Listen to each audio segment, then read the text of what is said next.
It's time for another Dish with Dee, Cook with Dee. Today, this goes out for subscriber Inez, or Inez. I'm never quite sure how to say it, but she's a sweetheart. Inez wanted me to make eggplant caponata. So Inez, this is for you. I hope you enjoy it. I hope I enjoy it, because I've never made it before, but it's always the first time, and I thought you'd take you guys with me. This is Dish with Dee's version of caponata. It's a little bit different.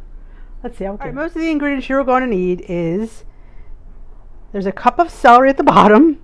There's about a cup of diced onion, and I'm adding some red bell pepper because I love red bell pepper in anything, so I'm putting it in there. There's a couple cloves of garlic, probably about 4 capers. I'm having 2 kinds of olives because that's what I have. I have these green ones and I have these calamatas. That's what I'm using. I also have some fire roasted diced tomatoes and a couple of these Japanese eggplants. I'm winging it, so I thought, why not wing it on film? Because why not? There's going to be a few more ingredients, like some spices and I think some vinegar. I'm not quite sure. I have to check this out. But I'm going to peel my eggplant, and we're going to come back and we're going to get started cooking. Peel and dice my eggplant, I should say. All right, here we have our large skillet over a nice high heat. Sorry about this. I should have already had this over here. I'm going to put a couple tablespoons of olive oil. It called for the recipe I've seen called for a 1/4 cup. I think that's way too much, but it's with eggplant, so you know eggplant sucks up a lot of oil.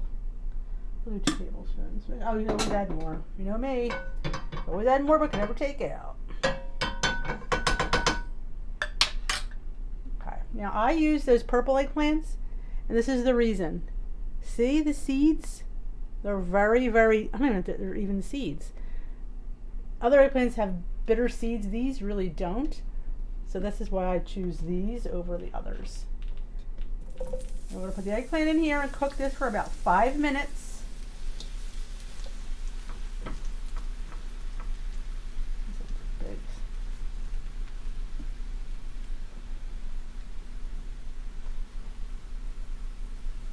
We're going to cook this for about 5 minutes, and I'm going to add the celery, the onions, and the pepper, and the garlic, and cook that for about 5 to 7 minutes. And then we will come back when it's time to add the onions and the garlic. You don't need to sit here and watch me saute eggplant, but you kind of get the gist. So yeah, it's always good to have a nice, huge, I always recommend a nice big skillet. If you don't have a big skillet like this, check out my Amazon store and you'll find one, because these and this one are just workhorses in my kitchen. I use them for everything. It's great to have a nice, like I said, I made a sauce in this the other day. Because it's big and it's deep and it's fantastic. So I highly recommend that. So I'm going to saute this. We're going to come back when we add the peppers and the onions and the celery. We've been browning our eggplant for about 5 minutes. You can see it's starting to get some color, and it sucked up all the olive oil.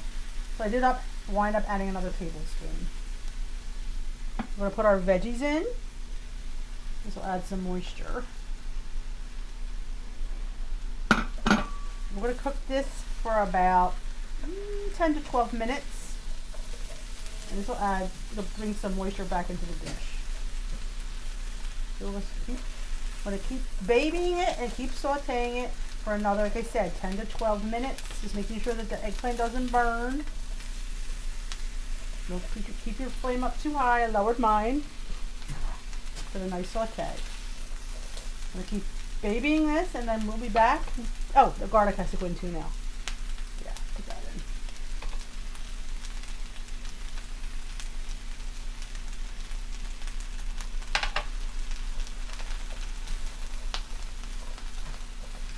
Nothing like garlic when it hits that hot pan. Woo! Fragrant galore.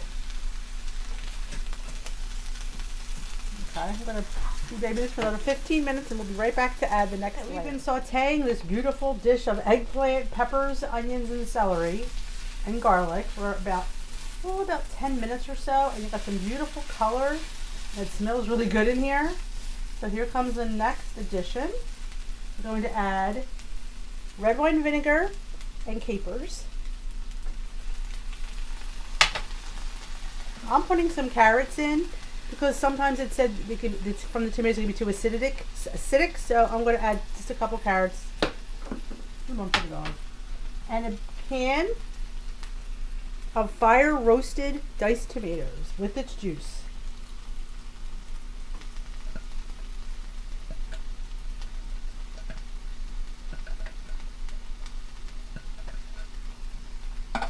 and olives.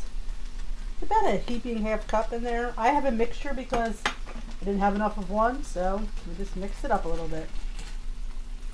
All right, you just incorporate all of this.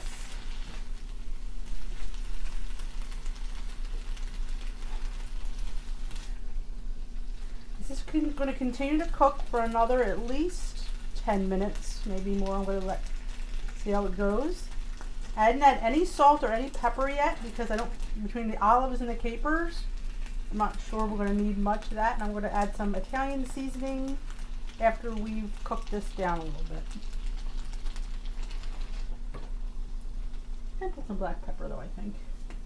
Because I think everything's better with a little black pepper.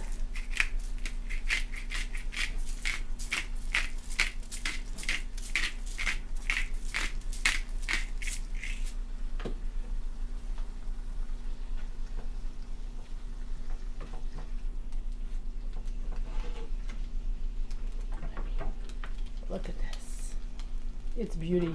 The only thing on WW I would have to count would be the olive oil in the beginning and the olives because of the amount we used.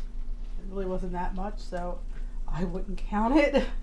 But that's me. If you want to, you know, point this how you like to point it, absolutely. I'll let this continue to cook. And we'll come back in a few minutes and we will put the finishing touches on our eggplant caponata. All right, this has been cooking for about 25 minutes and you can see it's really broken down and all the liquid is absorbed. So now is when you add your spices. I have some parsley, a teaspoon of parsley, a teaspoon of parsley, a teaspoon of oregano. I couldn't find my Italian seasoning and I threw in a little extra powdered garlic because I don't know, I feel like I needed more garlic. There we go. I did add a very little bit of salt. And there you have it. There you go, Inez. Eggplant caponata. Dish with D style. The proof's in the taste.